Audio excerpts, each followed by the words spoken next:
Do you know what Shanghai looked like in 1949?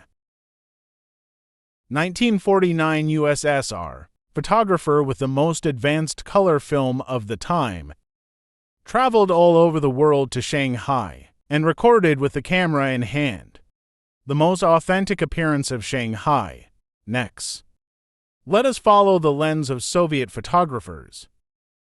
Walk into that period of history full of vicissitudes together. The scene begins with the liberation of Shanghai by the People's Liberation Army. May 1949.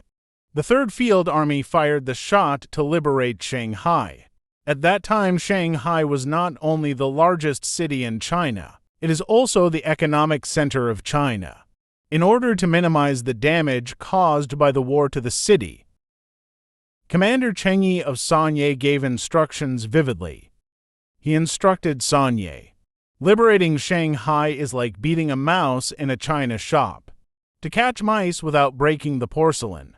For this reason, soldiers of the Sanye People's Liberation Army are carrying out, during the battle to liberate Shanghai, almost no heavy artillery was used. Instead, use weapons such as rifles and light machine guns. Close-range street fighting with the remnants of Jiang's army. In the end, it took 20 days.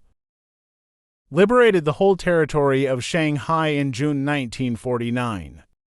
Entering downtown Shanghai. High-rise buildings everywhere. Busy street. Trams and cars shuttle endlessly. The hustle and bustle of the crowd all show his prosperity. But this boom scene had nothing to do with the poor. These are in the chaos of war. People who row boats come to Shanghai to make a living.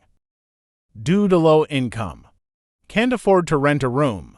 They made the boat their home, eat and drink on it. Birth, old age, sickness and death, men on weekdays.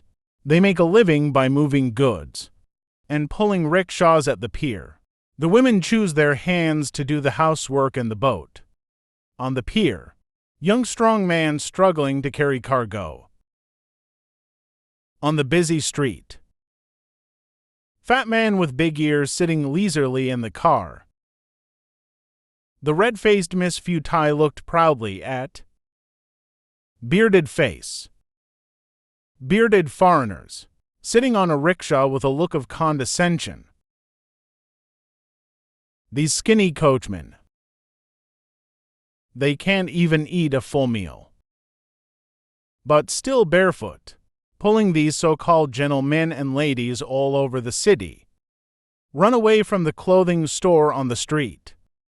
Western-style models attract poor people to stop and watch. The gate of a rich man's house. A few coachmen were tired and just rested on the ground. In front of the door. Will be blown away immediately. In front of the mansion of an American family. Poor mother with 3 young children. Humbly begging in the cold wind. And in Pujiang town across the river. Things are even worse for out-of-towners who live here. Rows of simple thatched houses built by the river. There's trash and shit everywhere. Perennial stink. And when the plague breaks out, everyone who lives here will die in droves. Some unemployed women will rummage through the garbage truck for food. The young woman standing next to the garbage truck, looking at the camera with sad eyes. These were originally carefree children, but because of lack of food, can only squat on the ground and rummage for food. They live so humble and hard, just to survive. Shanghai before the founding of the People's Republic of China is a true performer. Pig doors smelly, city with frozen bones on the road, extreme luxury and extreme poverty, often only one step away. Until the founding of New China, only poor people living in poverty are allocated free houses. Those who lived in huts or boats all moved into the brick house full of temperature. Life has also been greatly improved.